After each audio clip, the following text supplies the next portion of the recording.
So we are here today with Bjorn Wiedow, co-founder of Robotschool Namibia. Thank you so much for making the time to meet with us. Thank you. And let's just get right into it. What do you do here at Robotschool? Okay, so maybe I should start why Robotschool was created. We are basically company builders for startups, right? And our argument was, how dare we help people start companies without us having started a company? So one of the things was it had to be tech-driven for us and children-based. So that's where Robotschool came, the idea came. And then the easy way out was Lego Mindstorms, which worked for the first 2 months, and then afterwards we basically broke it all down and went more into software, coding, design, digital fabrication. So basically like the STEM things. We are very against STEM. I'm a designer by trade, so we need our design to come into it. So the creativity. So we call it basically creative problem solving. That's what we teach the children. Why the focus on children? For the reason being because our educational system in, I would say mainly Africa, but Namibia is really poor. And we have this very strange philosophy is, if we can teach a person product design, graphic design, coding and machinery and engineering and all that, by the time they get out of school, what will they go study, or will they go study? So that's our philosophy behind it. So that's why children, we start them from 3, and we try and grow them as fast as possible because they learn much quicker, and then we'll see what happens by the time they leave school. So it's complementary to what they are already doing in school? Basically, it is what we are teaching let's say from about 8-year-olds, we are teaching them the curriculum from university. Really? Yep. How is that working out? Very well. Much better than the university students are taking it. How do you come up with the curriculum of what exactly to teach? Research. It's all very much research based. It also comes from the whole Fab Lab side of things, where we got a lot of information from MIT and Oxford University and we changed it around to make it very much more simpler, and simplified it, and then brought it out in terms of curriculum. What does the school year look like? School year for us is mainly afternoon classes. So they pay a fee for 2 classes, 2 3-hour classes, twice a month. And so they come in the afternoons, or some schools have actually even become members of our school, where they in the morning send classes to us to learn this technology. You mentioned that you are a designer by practice, and I'm just wondering what your career looked like that culminated into this area of, okay, I'm going to start this. Okay, so I'm a product designer by trade. We are these types of people that sit in an office in the background, don't talk to anybody, and design wonderful, good-looking things, right? And share them with engineers to get mass manufactured. My philosophy behind it is anti that, my personal philosophy. And I've always been a person who really wants to help people. That's it. So I call it design for social upliftment. So design systems or spaces or things which socially uplift these people just in terms of education, right? I can't really call myself a product designer because I also know how to do fashion design, graphic design, website design, mechanical engineering, and the list goes on, right? So what I thought would happen in university completely went haywire after I left. If that answers the question. What was the response when you started Robotschool? Okay, from Robotschool it was very much liked. People don't understand it though. Right now the parents also still don't understand it. So we were in a situation where we started it as a fun project. That's how we marketed it to the students, and then to the parents and parent-teacher evenings and all that, we gave them presentations about how important it actually is. Right, so that kind of then evolved, and parents started talking to each other and talking to the schools, and then it kind of went boom on us and exploded, and now we're almost flooded with students. And how did you fund everything? Because I don't know, to be honest, this is blowing my mind. I think I still don't understand exactly how it's all working out, but I can imagine that you are using some very sophisticated tools maybe, or software. It's very basic stuff. It's usually very free. All of the stuff is free, most of the stuff, especially, Legos, obviously not. The Legos, myself and the other co-founder, Kirsten, we funded it out of our own pockets. And then the computers and all that the same.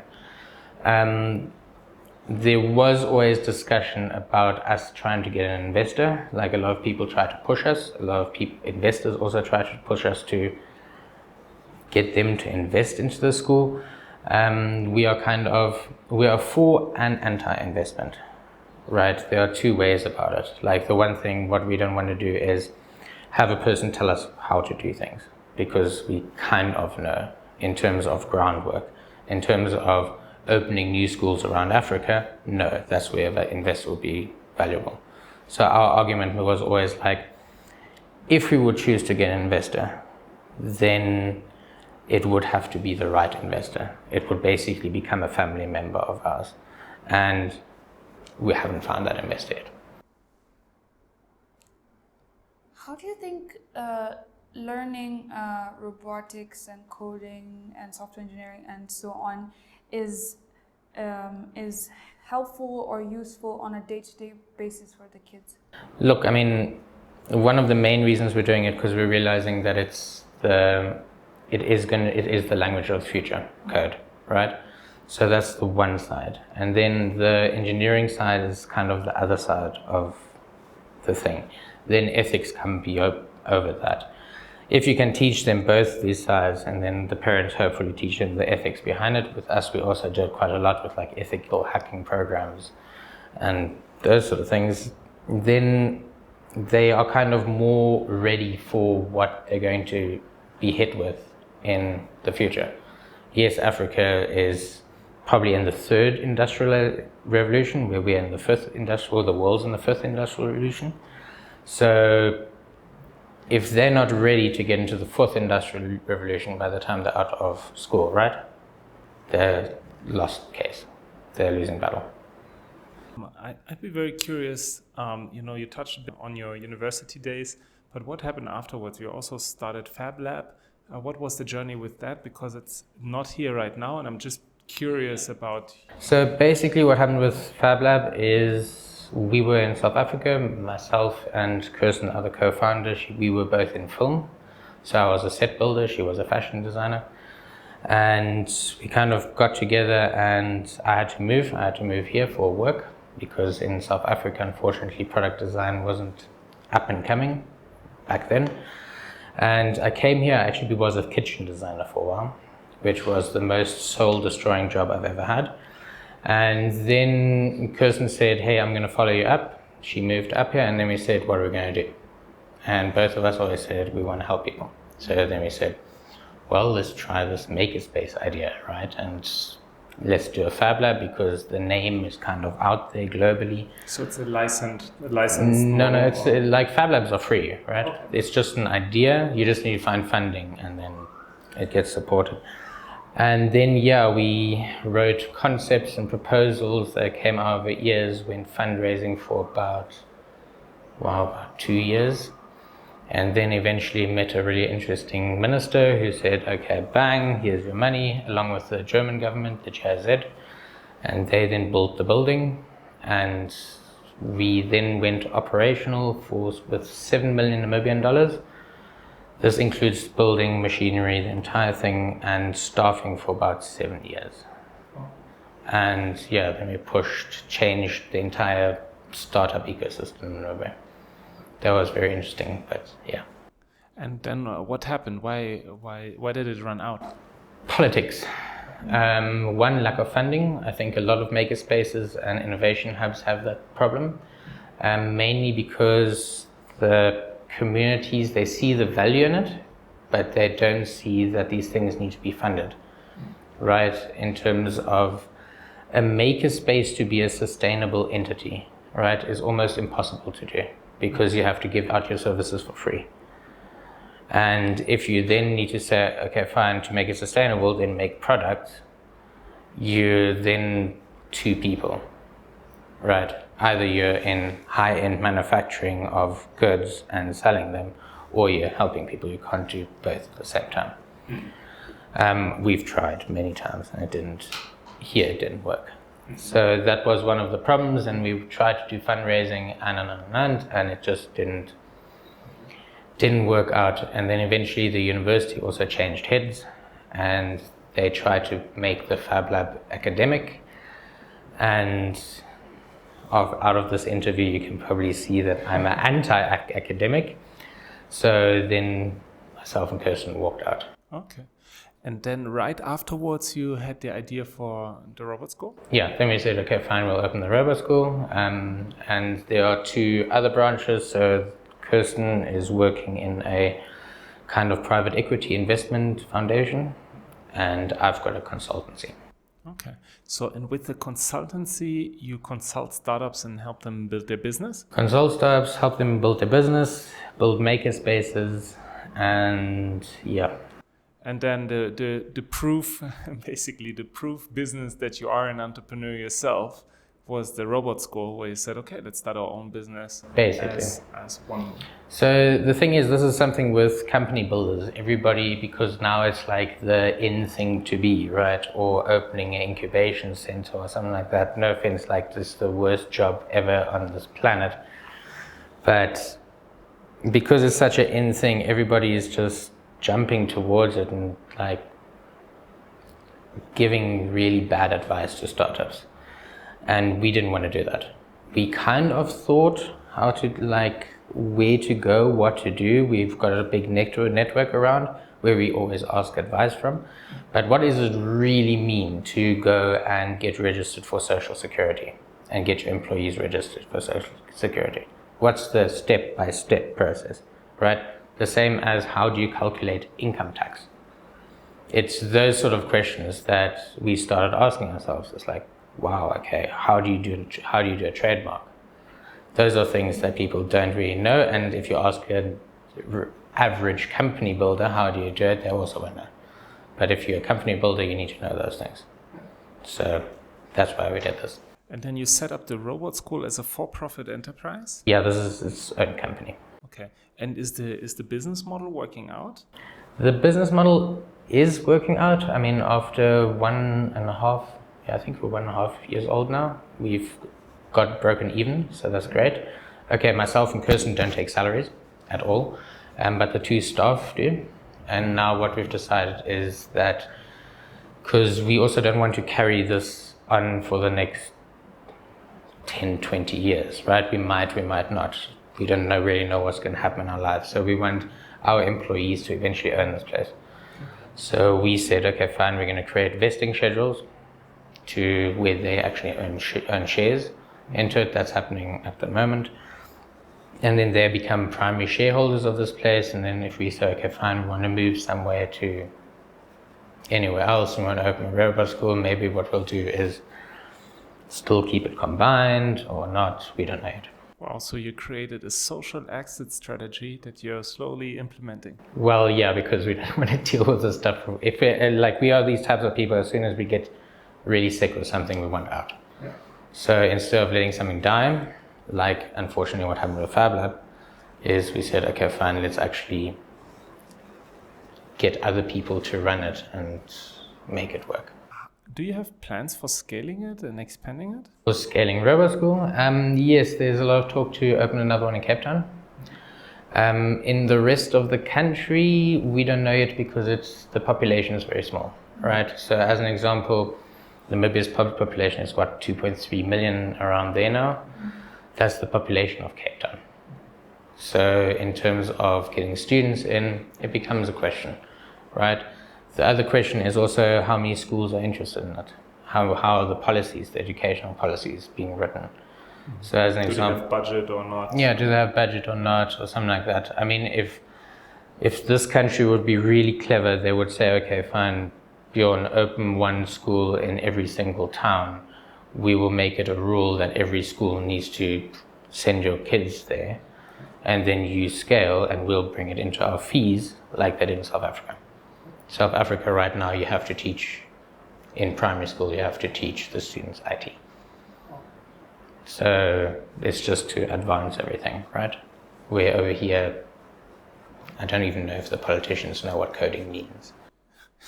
Okay, which is brings me to the next point, is how do you teach grown-ups this kind of stuff? Or is it too late? Are we a lost case? You're a lost case. Look, to tell you the truth, I'm also a lost case. For the reason because it takes ridiculously long. Like we've been asked and we've had evening classes over here and we will probably still have a few more, but it's tedious, it takes too long, right? For a child to learn how to program a self-learning robot takes them 1.5 hours, maximum 2 hours, and then they just play around, right? For an adult, will take up to 6 hours. So how do you do that? That's like the question. And then again, we see it as two different industries. If we say, okay, fine, we're going to do both, we're going to wear ourselves very thin very quickly. What has been your biggest single challenge in starting the robot school? The robot school. I think the biggest challenge is just that mind frame change. You know, where you actually need to tell a parent who, just as an example, like a person who's learned software development, that's always the easy one, right? They learned this stuff and they're asked, oh, but what are you teaching the children? You're supposed to teach them this, this, this. And you're like, no, you learned that 20 years ago. Technology has changed dramatically. So you need to kind of coach them through it. And it's people who know the answers, but they don't research it, right? And that's the thing, just teaching the parents the value of this thing, that's been... Okay, so actually educating your primary customers on how this will benefit the beneficiaries. And how it will benefit the children at the end of the day. Okay. And if you could partner with anyone right now, who would you partner with and what would you ask them for? I would partner with an international hub, most likely, but it has to be a technology hub, to develop curriculums. We're already partnering with, this is becoming quite scary, partnering with local people, like local IT companies, where their technicians are teaching the children what they are doing on a day-to-day job, right? So it's industry. Again, because we had this argument with industry, what is more important, a certificate out of university or practical experience? And all of them said we'd hire a person straight up with practical experience over a university graduate. So those kinds of partners are very interesting to us. And then, that's about it.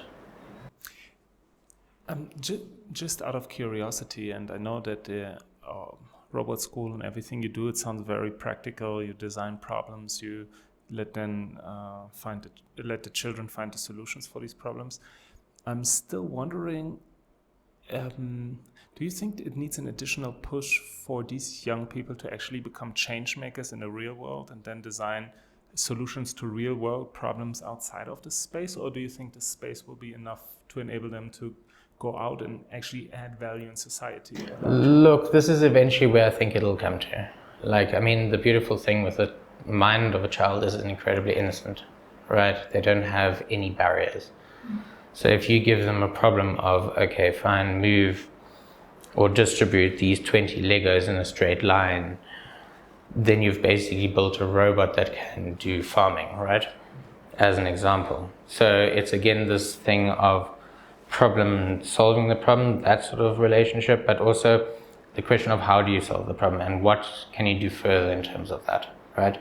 Learning to make a robot go from one side of the table to another or follow a line, one thing. Teaching it to follow a line and do something else, which is completely functional, is a whole different story. And then again, this creative problem solving comes into it. So if you don't know how to fix it, or if you don't know how to do something, try again. Like we encourage failure here like nobody's business, because that's how they learn, right? The other reason we've got classes of 10, so it's always groups of 2. Every robot is always different. And 40% of them fail, 6% of them work. And the children who failed with their robots, they never feel like, oh, we've really like messed up, right? We basically tell them, it's like, okay, you know what? Check out these other 3 robots. Why are they doing so well? What is the thing that's why they work? And just that makes them learn. So it also has like a research entity behind it. Like, so if you see a problem, and that's also a problem with a lot of people in the world, they see a problem and then they go and get stuck into like 20 years of research and they don't look around themselves. What's already out there? That's the thing. But also just what's just around you in the same room you're sitting in, because usually that problem, the answer to that problem is right in front of you. So that's something we constantly trying to motivate them with. If someone watches this interview and they say, hey, look, we need this in Lagos or in Cairo or I don't know where, how could they partner with you? Or what would they have to bring along that it would be interesting as a partner for you? Well, the first thing for us would be startup capital. So actually the physical stuff, right? So that they have a space and a Lego and a space and a couple of Lego things. And I mean, we can always help with that as well, to a point. The one thing what we're busy trying to set up is documenting like how we want to franchise the educational model, right? Where they can buy the entire thing and then just have the educational model slot on top. Right now, it's still trial and error of how it works. I mean, we're trial and error now in there, about a year. Just in terms of developing a curriculum, the curriculum is constantly changing. These are some of our challenges because technology goes so quick. New stuff coming out on the internet is ridiculous. So that's what we're looking at, is in terms of, oh, hey, here's this. And then that's where we would kind of eventually we'd sell that. Okay. So eventually there will be a license that people could get from you and they need some startup capital to make it. That's about it. You just addressed this fast change of technology, and I'm just very curious because every time that I got interested in learning how to code, I thought, oh my goodness, to be a really good coder, I would need to invest the 10,000 hours to be at the top of the game. But as an entrepreneur, I can always hire coders, and that's more like the wide angle thinking and viewing things. So what's more important? Is it actually realistic that someone that learns robotics now can stay on top of the game for the rest of the time, so that when they come out of school, that knowledge is still relevant? And this is a very provocative question, I see, but just what comes to mind for you when I say that? That's the argument, right? It's like a accountant is only stuck in accounting, right? As soon as you tell the accountant, okay, fine, become a plant grower, they'll be lost out of their wits, right? So in terms of, and that's also something I always tell our entrepreneurs, I mean, I just started a business, and as an example, right? The website was, designed by Kirsten because that's where I'm not too good. But business cards, all the things were designed in-house, right? It was free. I saved myself thousands of rands as a startup. Right, so if you know a little bit of everything, and I'm not saying specialize in everything, but know a little bit of everything, you'll be so much more of a faster paced entrepreneur, because you can do it yourself much cheaper. So you kind of can bootstrap your entire thing from point A to Z, then you're fine. And it's probably also a general understanding of the toolboxes that are available, the platforms that are available, and not being scared of them. And having the confidence that you can learn these. Yeah, so that's the thing. I mean, like back in the day with the Fab Lab. So Fab Lab it wasn't like a normal Fab Lab, it was more of an incubation Fab Lab. So it was a maker space for business development, which was a very interesting model. And what we did is we took in students from the university. They basically became the employees of the startups, right? These guys were, if let's say a software person would walk in, the chances in that makerspace that they were allowed to do software was zero. I basically forced them to do everything from fashion design, wearable technologies, furniture, and so forth, right?